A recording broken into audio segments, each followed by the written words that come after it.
Assalamualaikum warahmatullahi wabarakatuh. Alhamdulillahirabbil alamin wassalatu wassalamu ala Rasulillah wa ala alihi wa sahbihi wa man wala. Apa khabar tuan-tuan dan puan sekalian? Alhamdulillah, hari ini kita masuk pada hari ke-18 bulan Ramadan. Dan hari ini kita nak menyambung juzuk ke-18 di mana juzuk ke-18 ini berbicara tentang 3 surah, iaitu surah Al-Mu'minun ayat 100 hingga 118. Surah An-Nur ayat 1 hingga 64 dan juga surah Al-Furqan ayat 1 hingga 20. Kita mulakan dahulu dengan surah Al-Mu'minun. Kenapa dinamakan surah Al-Mu'minun? Perkataan Al-Mu'minun bermaksud orang-orang yang beriman. Jadi dinamakan surah Al-Mu'minun ini sebab dalam surah ini diceritakan sifat-sifat orang beriman dan ganjaran yang mereka perolehi apabila mempunyai ciri-ciri dan beramal dengan ciri-ciri tersebut. Tuan-tuan, apa yang menarik dalam surah Al-Mu'minun ini? Ia bermula dengan Qad aflahal mu'minun. Maka beruntunglah, berjayalah orang-orang yang beriman. Dan diakhiri dengan Innahu la yuflihul kafirun. Di permulaan cerita tentang mereka yang berjaya, iaitu ciri-ciri orang yang beriman. Tapi di penghujungnya Allah Ta'ala menjelaskan satu kategori lagi manusia yang tidak berjaya, iaitu orang-orang yang kafir, yang tidak beriman kepada Allah SWT. Jadi ini merupakan satu panduan kepada kita melihat bagaimana kategori-kategori ini diceritakan dalam Al-Quran. Sebab itu tuan-tuan pun sekalian, dalam Al-Quran diceritakan kategori-kategori manusia. Okey, disebutkan surah Al-Mu'minun cerita tentang orang beriman, Al-Kafirun cerita tentang orang kafir, dan juga satu surah lagi iaitu surah Al-Munafiqun. Inilah kategori manusia yang berada di atas muka bumi. Ada yang beriman, ada yang tidak beriman. Mana ada satu golongan yang tengah-tengah, iaitu golongan yang munafik, yang mengaku zahirnya nampak sebagai Muslim yang sejati, tetapi pada hakikatnya dalam hatinya tidak beriman kepada Allah Subhanahu Wa Taala. Begitu juga surah ini bermula dengan walaqad khalaqnal insana min sulalatin min tin. Manusia itu diciptakan daripada bati tanah. Dan di akhirnya disebutkan afahasibtum annama khalaqnakum abatha. Adakah kamu menyangka kamu ciptakan itu secara sia-sia? Ini menunjukkan hikmah daripada penciptaan manusia, di mana tidak ada kejayaan kecuali dengan iman dan mempunyai sifat-sifat orang beriman. Jadi nak berjaya dengan kejayaan yang sebenar, perlulah mempunyai sifat-sifat orang beriman itu. Sebab itu perkataan falah beza dengan najah. Falah merupakan kejayaan di dunia dan juga di akhirat, manakala najah hanya fokus kepada kejayaan di dunia sahaja. Jadi tema surah Al-Mu'minun ini adalah menceritakan tentang perbezaan di antara ciri-ciri orang yang beriman dan juga kesudahan orang-orang yang kafir. Jadi sebagai seorang hamba, kita perlu muhasabah diri kita untuk kembali melihat amalan kita. Kita takut nikmat yang kita perolehi itu sebenarnya sebagai satu ujian, istidraj bagi kita, bukannya sebagai satu nikmat untuk membawa kita berada di atas as-sirat al-mustaqim.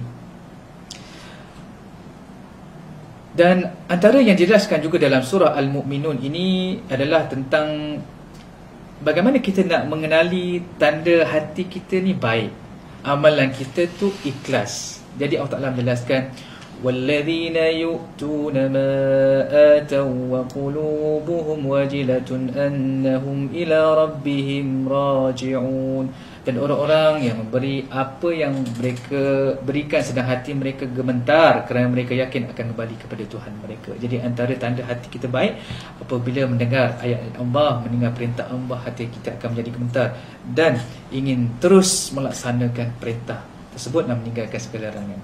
Kita masuk pada surah An-Nur ayat 1 hingga 64. Dinamakan An-Nur kerana ia menyebut tentang cahaya ilahi. Apakah cahaya ilahi ini? Iaitu wahyu Allah SWT, iaitu Al-Quran dan juga sunnah Nabi SAW. Dan cerita dalam surah An-Nur ini banyak berkisar tentang nilai, tentang pergaulan, tentang akhlak. Dan antara yang disebutkan juga adalah surah ini menyatakan kesucian kisah ibu kita, iaitu Aisyah, yang dituduh berlaku curang. Jadi turun ayat yang menyatakan kesucian Sayyidatina Aisyah. Selain itu juga surah ini menjelaskan kepada masyarakat bagaimana kita ingin melindungi masyarakat kita ini daripada melakukan perkara-perkara yang buruk.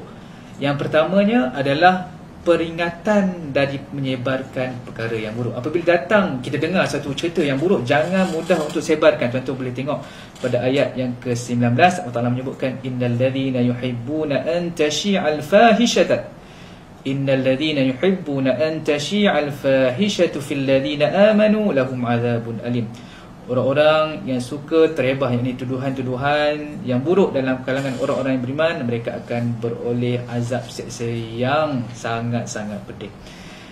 Seterusnya, peringatan daripada mengikuti jejak langkah syaitan. Tuan-tuan, syaitan telah berjanji, telah bersumpah untuk menyesatkan kita. Jadi dalam surah An-Nur ini Allah Ta'ala memberikan peringatan kepada kita agar tidak mengikuti jejak langkah syaitan. Ya ayyuhalladzina amanu la tattabi'u khutuwatis syaitan. Wahai orang-orang yang beriman, janganlah sekali-kali kamu mengikuti jejak langkah syaitan. Yang ketiganya, yang seterusnya adalah untuk memperbaiki masyarakat. Ia perlu bermula daripada rumah Allah dan juga salat.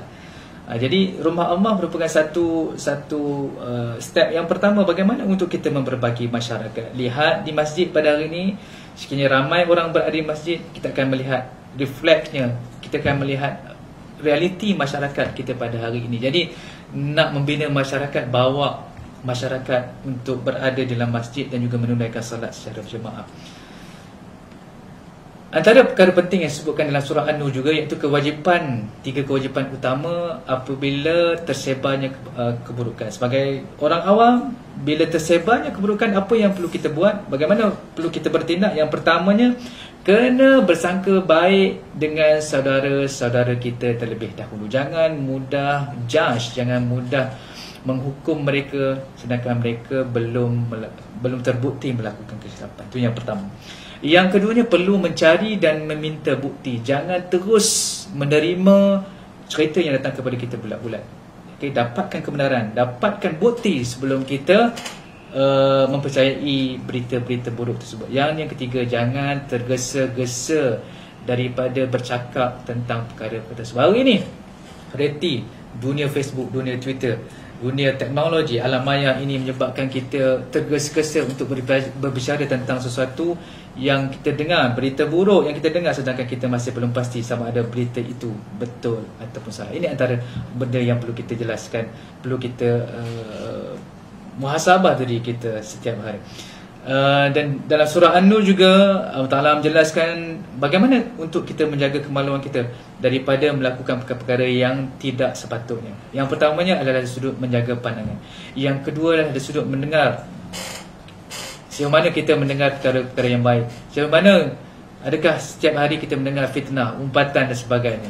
Yang ketiganya dari sudut percakapan. Adakah kita mengutuk orang, kita mengata tentang orang, bercakap dengan perkataan-perkataan yang tidak baik. Jadi ini antara cara-cara kita menjaga kemaluan kita. Yang seterusnya adalah tangan kita. Tangan-tangan ini kita takut menyentuh mereka-mereka yang tidak sepatutnya. Dan yang terakhir sekali adalah hati. Hati ini sangat penting untuk menjaga diri kita, sebab dengan hati ini akan membawa kita untuk menjelmakan iman di dalam kehidupan, dan seterusnya memberikan satu tafsiran tentang cara melihat alam ini dan cara untuk kita berinteraksi dengan manusia. Dan sebenarnya surah Al-Furqan berbicara tentang orang musyrikin apabila ia ditutup dengan cerita tentang orang-orang yang bertakwa. Okay? Bermula dengan penceritaan tentang orang musyrikin dan diakhiri dengan cerita-cerita orang bertakwa. Jadi dinamakan Furqan ini, Furqan bermaksud penjelasan dari yang hak dan juga batil. Yang hak tetap hak dan juga yang batil tetap batil. Dan tema utama surah ini adalah Al-Quran adalah pemisah di antara hak dan juga batil. Dan yang terakhir sekali, Al-Quran adalah sebab kepada segala kebaikan kepada siapa yang menginginkannya. Oleh itu, siapa yang inginkan penjelasan tentang sesuatu hakikat, tentang sesuatu fakta, maka dia perlu kembali kepada Al-Quran. Siapa yang nak peringatan dan juga pengajaran, maka dia kembali kepada Quran. Dan siapa yang ingin berdakwah dan berikan peringatan, rujuklah Quran. Jadi Al-Quran merupakan sumber perundangan kita, sumber rujukan kita. Jadikanlah Al-Quran sebagai panduan hidup, kerana Quran merupakan kitabul hidayah. Semoga dengan melazimi Al-Quran dan juga memahami ayat-ayatnya akan membawa kita untuk berada di atas as-sirat al-mustaqim. Jadi sekadar itu saja pada juzuk ke-18 ini. Moga-moga dengan kita berada, boleh kita katakan sebagai penghujung Ramadan ini, akan membawa kita meneroka Al-Quran dan seterusnya menjadikan kita sebagai seorang graduan yang dikatakan sebagai la'allakum tattaqun. Sekadar itu saja. Terima kasih tuan-tuan dan puan sekalian. Ingat tadabbur, ingat tadabbur center.